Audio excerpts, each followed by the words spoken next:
Hi, എല്ലാവർക്കും പുതിയ വീഡിയോയിലോട്ട് സ്വാഗതം.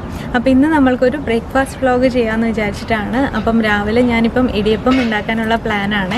അപ്പോൾ ഞാൻ ഓർത്തു എന്തായാലും ഇടിയപ്പത്തിൻ്റെ ഒരു സ്പെഷ്യൽ രീതിയിലാണ് ഉണ്ടാക്കണേ. സാധാരണ നമ്മൾ പൊടി വെച്ചിട്ട് കുഴച്ചിട്ടാണല്ലോ ഉണ്ടാക്കാറുള്ളത്. അപ്പം ഇന്ന് ഞാൻ അങ്ങനെയല്ല, നല്ലൊരു എളുപ്പത്തിൽ ഉണ്ടാക്കാൻ പറ്റുന്ന രീതിയിലാണ് ഉണ്ടാക്കാൻ പോകുന്നത്, അരി വെച്ചിട്ട്. അതേപോലെ തന്നെ ഇത് ഭയങ്കര സോഫ്റ്റായിട്ടുള്ളൊരു ഇടിയപ്പമാണ്, ശരിക്കും നല്ല സോഫ്റ്റാണ്. പിന്നെ ഇതിൻ്റെ കൂടെ കഴിക്കാൻ വേണ്ടിയിട്ട് തക്കാളി കുറുമയാണ് ഉണ്ടാക്കാൻ പോകുന്നത്. തക്കാളി കുറുമ ചെന്നൈ സ്റ്റൈലിലാണ് ഉണ്ടാക്കാൻ പോകുന്നത്, അവിടെയൊക്കെ ഉണ്ടാക്കാറുണ്ട്. അപ്പം കുറുമ റെസിപ്പി ആയിട്ട് ഇടിയപ്പത്തിൻ്റെ കൂടെയൊക്കെ എല്ലാവരും കഴിക്കുന്നൊരു കോമ്പിനേഷനാണ്. അപ്പോൾ പിന്നെ എനിക്ക് വേറെ റിക്വസ്റ്റും കൂടെ വന്നിട്ടുണ്ടായിരുന്നു ഇങ്ങനെ കോംബോ ആയിട്ടൊക്കെ ചെയ്യാൻ വേണ്ടിയിട്ട്. അപ്പോൾ അതുകൊണ്ടാണ് ഞാൻ എന്തായാലും ഈ ഒരു റെസിപ്പി മാത്രമായിട്ട് ഇങ്ങനെ കോംബോ ആയിട്ട്, അല്ലെങ്കിൽ നമ്മളൊന്നുമില്ല ഇടിയപ്പം ഇല്ലെങ്കിൽ കറി അങ്ങനെ മാത്രമായിട്ടല്ലേ റെസിപ്പി കാണിക്കുക. അപ്പോൾ ഇതൊരു കോംബോ ആയിട്ട് തന്നെ ബ്രേക്ക്ഫാസ്റ്റ് റെസിപ്പി ചെയ്യുകയാണ്, ഇടിയപ്പവും അതുപോലെ തന്നെ തക്കാളി കുറുമയും. അപ്പം നമ്മൾക്ക് എന്തായാലും അതെങ്ങനെ ഉണ്ടാക്കാമെന്ന് നോക്കാം. എല്ലാവർക്കും ഇഷ്ടപ്പെട്ട് കഴിഞ്ഞാൽ ലൈക്ക് ചെയ്യാനും ഷെയർ ചെയ്യാനൊന്നും മറക്കരുത്. അപ്പോൾ നമുക്ക് വീഡിയോയിലോട്ട് കിടക്കാം. അപ്പോൾ നമ്മൾക്ക് ഇടിയപ്പം ഉണ്ടാക്കാൻ വേണ്ടിയിട്ട് ആദ്യം തന്നെ പച്ചരി കുതിർത്ത് വെക്കണം. ഒരു 4-5 മണിക്കൂർ കുതിർത്ത് വെച്ചാൽ മതി. അതിനുശേഷം അത് നമ്മൾക്ക് മിക്സിയിൽ ഇട്ടിട്ടൊന്ന് അരച്ചെടുക്കണം. ഈ മെത്തേഡ് എല്ലാവർക്കും അറിയായിരിക്കും, ചിലപ്പം അറിയാത്തവർക്ക് വേണ്ടിയിട്ടാണ്. അപ്പം ഇതിലോട്ട് നമ്മൾക്ക് 2 കപ്പ് വെള്ളമാണ് വേണ്ടത്. ഞാനപ്പം ആദ്യത്തെ കപ്പിൽ നിന്ന് കുറച്ച് എടുത്തിട്ടുണ്ട്. അരയ്ക്കാൻ ആവശ്യമായിട്ടുള്ളത് മാത്രം ഒഴിച്ചതിന് ശേഷം നമ്മൾക്ക് നന്നായിട്ട് അരച്ചെടുക്കണം. നല്ല സ്മൂത്തായിട്ട് തന്നെ അരച്ചെടുക്കണം, തരിതരിപ്പൊന്നും പറ്റില്ല.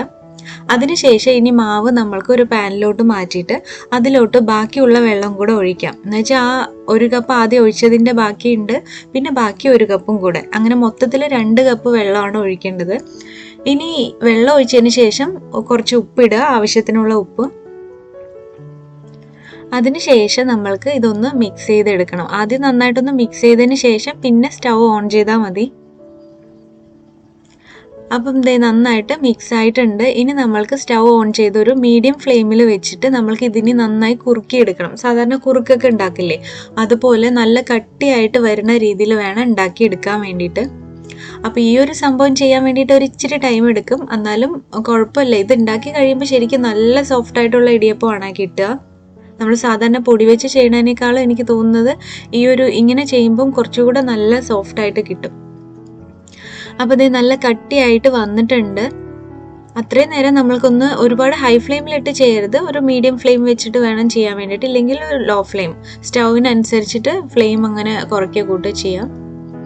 അപ്പോൾ ഇതേ നമ്മുടെ കട്ടിയായിട്ടുണ്ട്. ഇനി നമ്മൾക്കിത് കുറച്ചൊന്ന് തണുക്കണം, കൈ തൊടാൻ പാകത്തിന് തണുത്തതിന് ശേഷം ഒരു ഇച്ചിരി എണ്ണ തടവിയതിന് ശേഷമാണ് ഇത് കുഴച്ചെടുക്കേണ്ടത് കയ്യിൽ.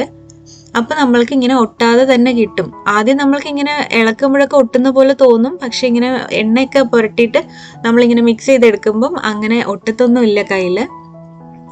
ഇനി നമ്മൾക്കിത് ശേവനാഴിയിലിട്ടിട്ട് ഇതൊന്ന് ഇടിയപ്പമാക്കി എടുക്കാം. പിന്നെ ഇടിയപ്പം ആക്കുന്ന സമയത്ത് നമ്മൾക്ക് ആ ഒരു ഇതുണ്ടല്ലോ, അത് കുഞ്ഞതായിട്ടുള്ള മെലിഞ്ഞിട്ടുള്ളത് എടുക്കുന്നതായിരിക്കും കൂടുതലും നല്ലത്.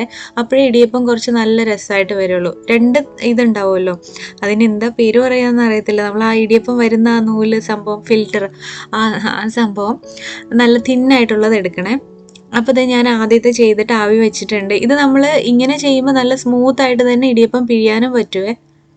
ഇതൊരു 10 മിനിറ്റ് മീഡിയം ഫ്ലെയിമിൽ വെച്ചാൽ മതി. പിന്നെ ഇടിയപ്പത്തിൻ്റെ കട്ടി കൂടുതൽ ആണെങ്കിൽ അതിനനുസരിച്ച് നമ്മൾക്ക് കുറച്ച് കൂടുതൽ സമയം വേണ്ടി വരും. ഇപ്പം എനിക്കിവിടെ 10 മിനിറ്റിൽ തന്നെ നന്നായിട്ട് റെഡി ആയിട്ടുണ്ട്. ഇനി നമ്മൾക്ക് കുറുമ ഉണ്ടാക്കാം ഇതിന് വേണ്ടിയിട്ടുള്ള.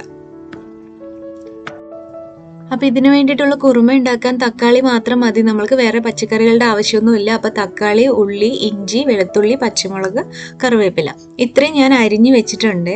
ഇനി നമ്മൾക്ക് ഇതിന് വേണ്ടിയിട്ടുള്ള അരപ്പ് തയ്യാറാക്കണം. അപ്പോൾ ഒരു 1/2 കപ്പോളം തേങ്ങ എടുത്തിട്ടുണ്ട്. അതിലോട്ട് കുറച്ച് പട്ടയും, കുറച്ച് വേണ്ട ഒരു ചെറിയ കഷ്ണം പട്ടയും 1 ഏലക്കയും കൂടെ ഇടുക. പിന്നെ ഒരു മറ്റേ പെരിഞ്ജീരകം ഉണ്ടല്ലോ, വലിയ ജീരകം, അത് ഇടുക നമ്മൾക്ക് 1 ടീസ്പൂൺ. പിന്നെ കസകസ എന്ന് പറയും, നമുക്ക് ഖസ്ഖസ് എന്ന് പറഞ്ഞിട്ട് കിട്ടില്ല, ആ ഒരു സംഭവം ഇടുക. അത് കട്ടിയാവാൻ വേണ്ടിയിട്ടാണ്, ഇല്ലെങ്കിൽ കാഷ്യൂനട്ട് ആണെങ്കിലും ഇടാം. പിന്നെ കുരുമുളകും പൊരികടലയും ഇടണം, 1 ടീസ്പൂണോളം. പൊരികടല 1 ടേബിൾ സ്പൂൺ ആണ് ഇടേണ്ടത്. ഞാൻ മെഷർമെൻ്റ് ഒക്കെ ഡിസ്ക്രിപ്ഷൻ ബോക്സിൽ കൊടുക്കാം. ഇനി അത് നന്നായിട്ട് അരച്ചെടുക്കുക. പിന്നെ ഒരു പാനിൽ നമ്മൾ എണ്ണ ചൂടാക്കിയതിന് ശേഷം അതിലോട്ട് വഴനയില ഇടുക. പിന്നെ ഇഞ്ചി, വെളുത്തുള്ളി, പച്ചമുളക് ഇതെല്ലാം ചേർത്തിട്ട് ഒന്ന് വഴറ്റിയെടുക്കാം.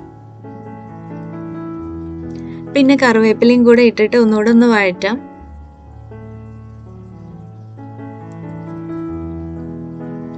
അതിനുശേഷം സവോള കൂടെ ഇടുക. സവോള ഇട്ടിട്ട് പിന്നെ സവോളയൊക്കെ ഒന്ന് ട്രാൻസ്പെറൻ്റ് ആവുന്നത് വരെ ഒന്ന് വഴറ്റിയെടുക്കാം.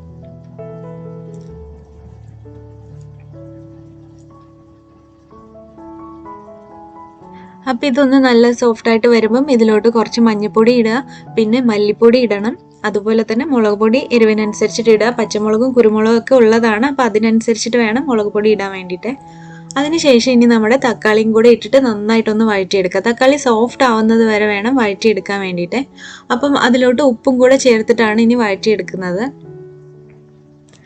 അപ്പോൾ ഇതേ നമ്മുടെ തക്കാളി നല്ല സോഫ്റ്റായിട്ട് വന്നിട്ടുണ്ട്. ഇനി നമ്മൾക്ക് അരച്ച് വെച്ചിട്ടുള്ള തേങ്ങ അരപ്പുണ്ടല്ലോ, അത് ഇതിലോട്ട് ചേർക്കാം.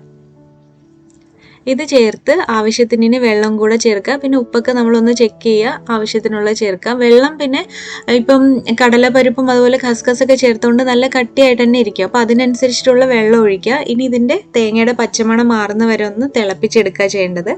അവസാനമായിട്ട് നമുക്ക് കുറച്ച് ഗരം മസാലയും കൂടെ ചേർക്കുക. അപ്പോൾ അത്രയേ ഉള്ളൂ. കുറുമക്കറി ശരിക്കും പെട്ടെന്ന് ഉണ്ടാക്കിയെടുക്കാം, അതേപോലെ തന്നെ നല്ല ടേസ്റ്റിയാണ്. ഇടിയപ്പത്തിൻ്റെ കൂടെ മാത്രമല്ല, നമുക്ക് അപ്പത്തിൻ്റെ കൂടെയും ഒക്കെ കഴിക്കാം, ദോശയുടെ കൂടെയൊക്കെ കഴിക്കാൻ പറ്റുന്ന ഒരു സംഭവമാണ്.